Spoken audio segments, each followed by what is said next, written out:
Hey everyone, it's Mina. We are at the Rightangled office bringing you another episode of the Another Angle podcast. Today we have a very special guest, Abdullah Sabyah, CEO and founder, and we are going to touch upon the history of the company and a little bit about his own history and his personal background.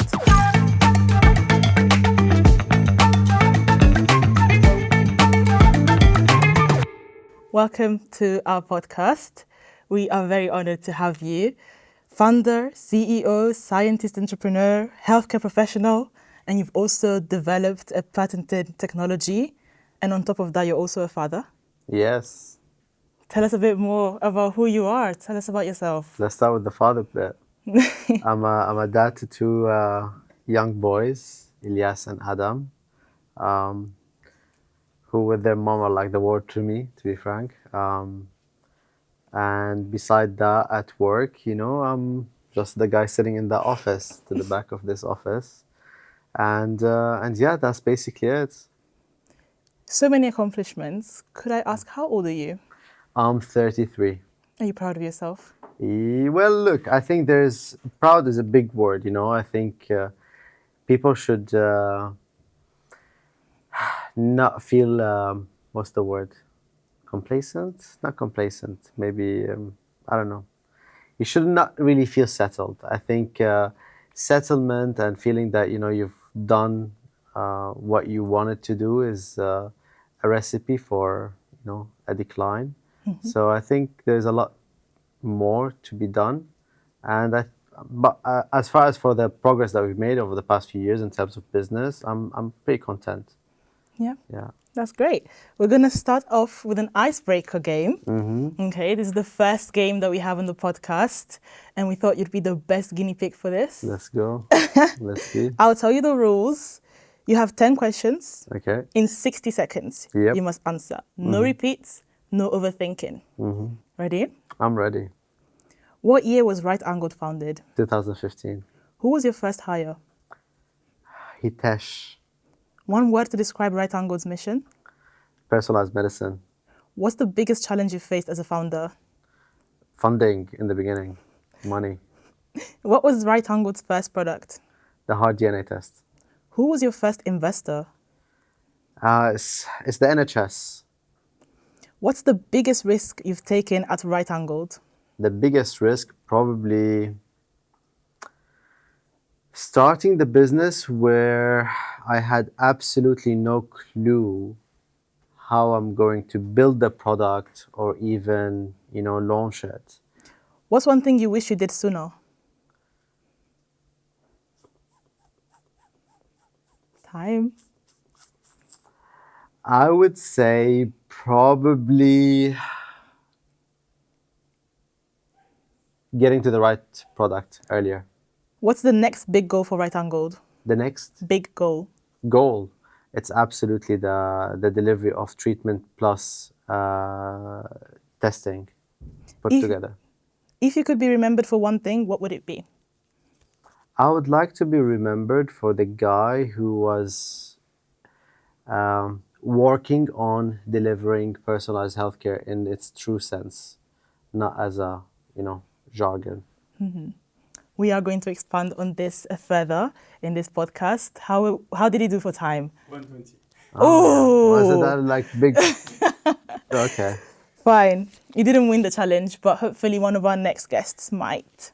Okay. So let's just jump right into Rightangled, the company and the growth. I've done some research, right? So over 5 years, the first 5 years, you've doubled in size. You hit a £500,000 funding cap within days. True. On Crowdcube. You expanded to UAE, Saudi Arabia, the USA. You secured the NHS funding that you just mentioned as well. And you had a massive accomplishment in being registered with the CQC, which many pharmacies don't have. True. So, can you tell us more about the company growth and sort of expand on these points? I think ignorance in the first few years were a bless. The fact that we didn't know what we were getting into. Then realize how difficult things might be. Probably helped a lot.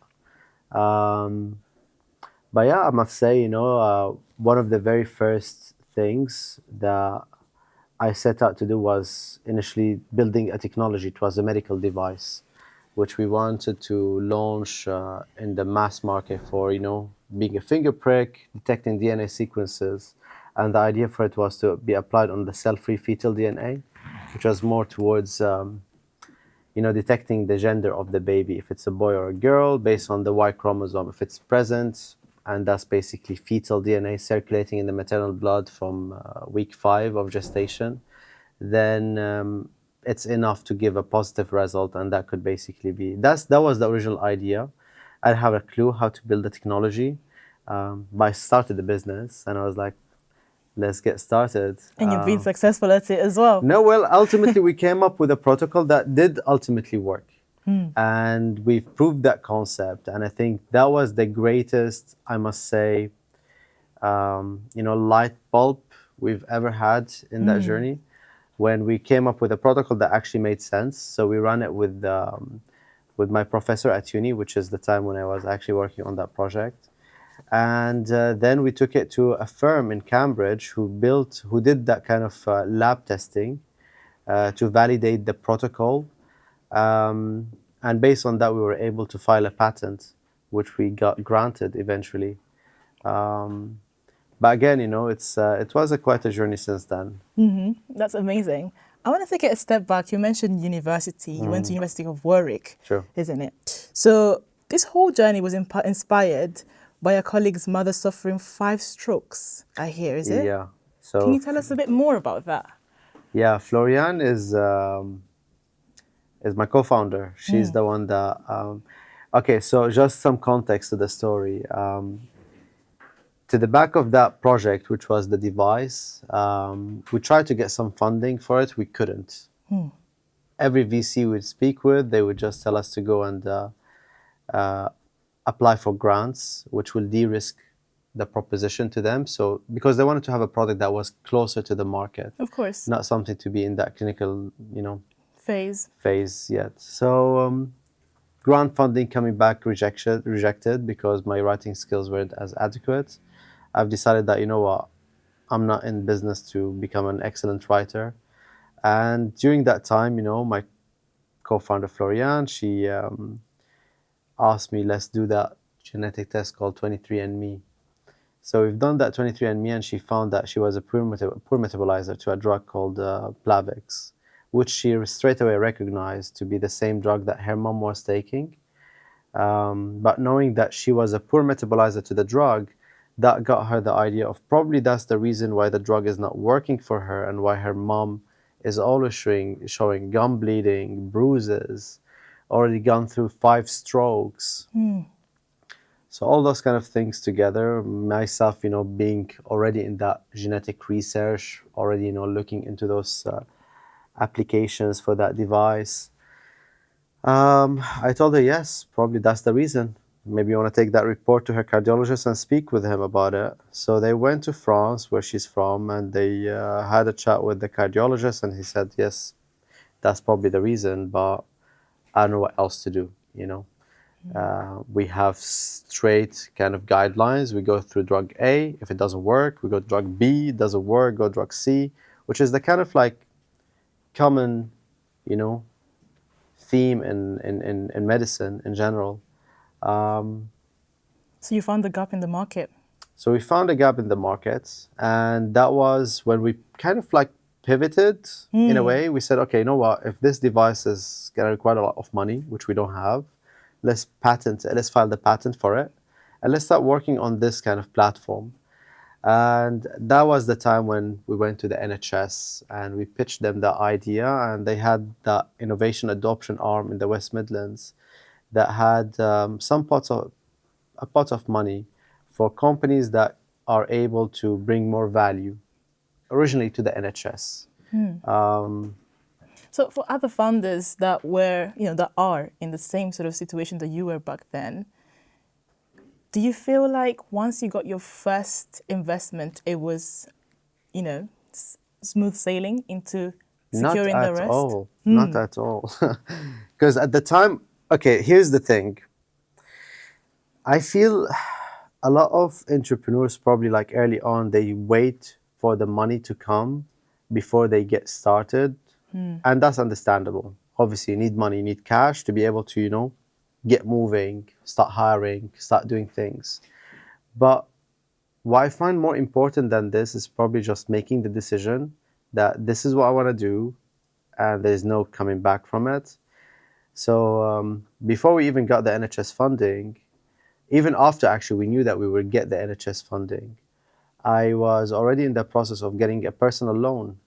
And there was a company, I think it still exists till this day, called startupsloan.co.uk. It's like government-backed loans for entrepreneurs that have ideas, but it's personal. It's not business loan, which means that you have to repay it, and it would still be on you to repay it back With interest. with interest of 6%. So I went into that, and I've got that first loan of 25K. Which, Did you pay it back? I paid it back, absolutely. I paid it back, I think, I paid it back within a year. But yeah, that was what got us. That was actually the first cash injection before even the NHS funding. It was that 25K, which we had to start repaying from the next month. But that what that money allowed me to do is to start engaging with the developer who will be building the platform, because that was the value proposition we went to the NHS with. Is that yes, we have the research side with the genetic markers, with the interpretation models that I've already started doing the research on. But the platform that allows the doctors to be connected with patients so they can give them context on their reports was the actual tech side, which they really liked. So yeah. So there was nothing like that in the market at the time. No. You really must have believed in your skills and your dream to take a personal loan under your name. What was that drive informed by? I think nothing to lose, really. Honestly, like it was, I was fresh graduate. I wasn't married, obviously. I was not planning to go back home. So you got married after you launched your startup? No, I only got married 4 years ago. Oh. Yeah, we've been in business for about 10 years now. So you've met your current wife after becoming the person you are today, or did you already know her from before? No, we got to meet. I think towards early 2019. So midway, I would say. But we got married towards the end of 2020. Yeah. And the rest is history, isn't it? The rest is So you've gone on, different PR activities and sort of different articles, and you've mentioned that the biggest challenge, aside from securing the funding, was the regulatory approval, specifically the CQC registration. To be honest, that was easy. That was easy? That was super easy. Is it? That was really easy because I still remember the day when the inspectors came to inspect us. It was like in a small office, probably like the size of this, set. I had literally 2 desks. I was on one, and Hitesh, my first hire, was on the second desk. And they came in and they saw like, what are you guys registering for exactly? We're like, this is the plan. This is what we're trying to do. This is the platform. This is the whole thing. And we had our SOPs written up. We had our we had a proper understanding, about the regulations. That's the key thing, is like you need to put some effort in really understanding what is expected from you as a CQC registered entity. And the scope of our registration was for screening and diagnostics. So yeah, they did that interview with me being the CQC registered manager. And I think they just like, in a way, they really, they tried to really support us, in that sense. So I was like super young. Yes, they believed in you. They believed in us. I was like, okay, what could go wrong, really? So, in terms of the type of leader that you are, I've seen that you once took a test and you did the ENTJ personality test. How did you know that? That's impressive.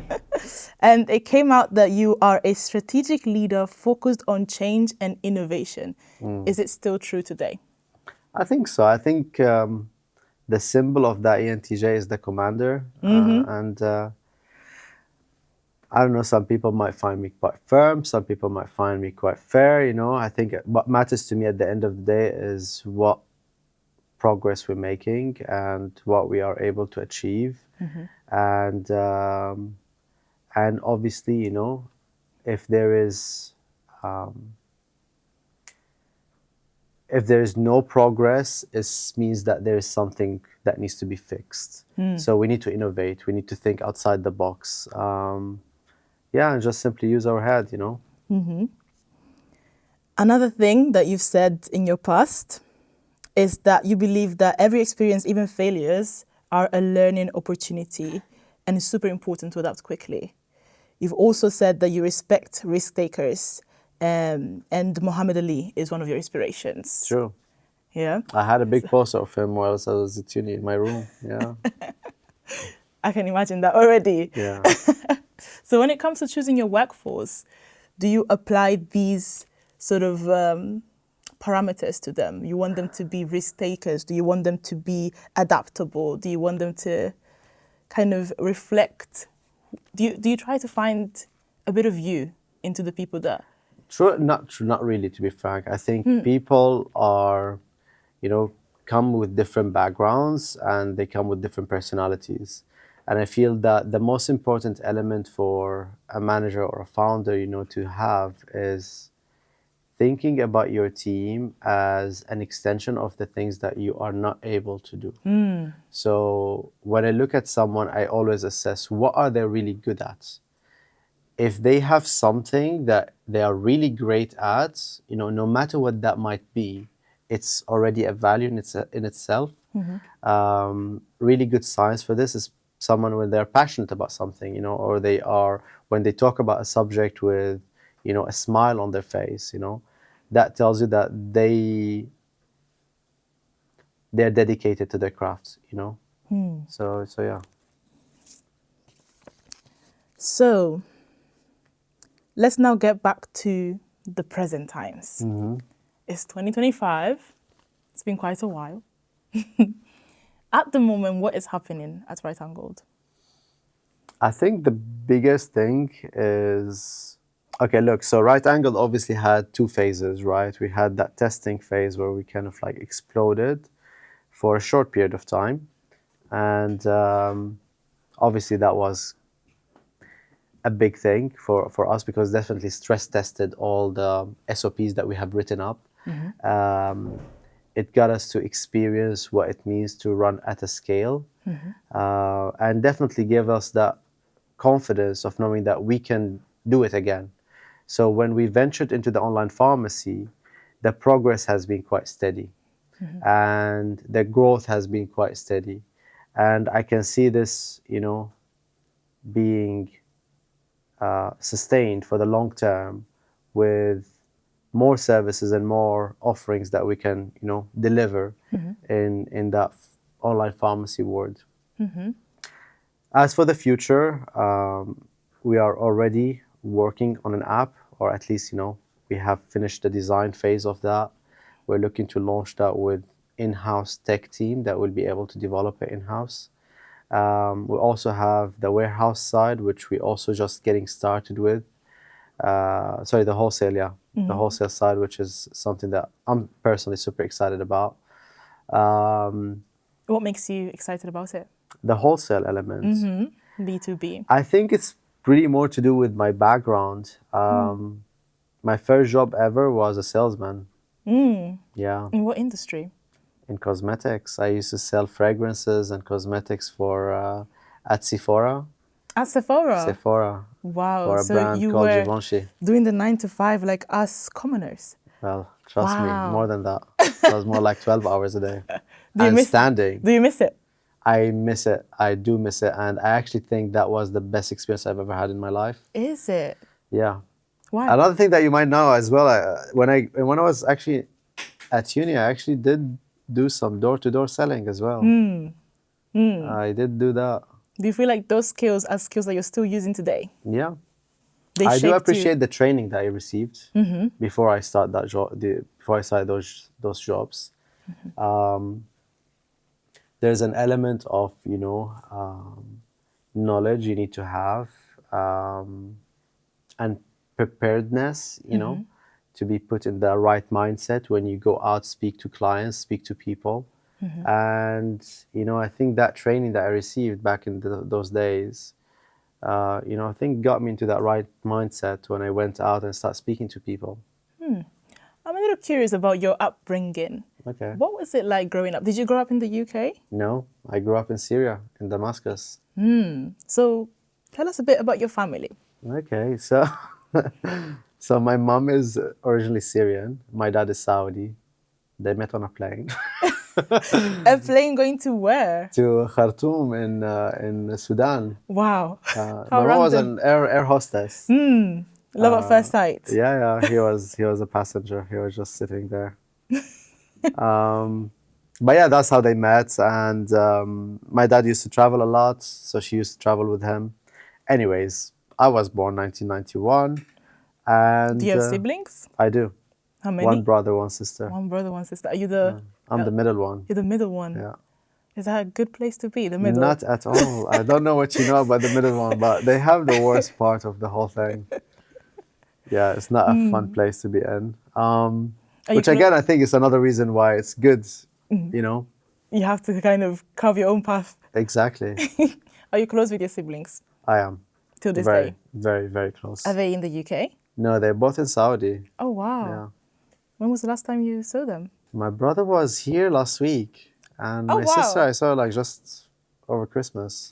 Oh, wow. Yeah. Lovely. How lovely. So did your parents or your dad or your mom ever kind of pushed you to this path? What was their plan for being you? like in an Arab background, when you have two boys, one of them needs to be a doctor and the second needs to be an engineer. It's always the case. So my path was set to become a doctor, which I actually did start back in Syria. Wow. I did study medicine for 2 years, and with the whole situation, I was never really into it. I'm more of a practical person. I like to do things with my own hands, and yeah, that was about my study. What do you think your purpose in life is? Look, I think people or humans, in my humble opinion, if you wish, are created to add value. Every person can create and add value in their own way. And I think if you can make someone's life better, whether it's through the work that you do or whether it's through, the things that you can give, or I don't want to be very kind of romantic about it, but it's really about the value element that I'm very obsessed about. And I do believe people have, their purpose is to create value, and whichever form that value might be created in, then I think they are fulfilling the potential that they have and the purpose of their being.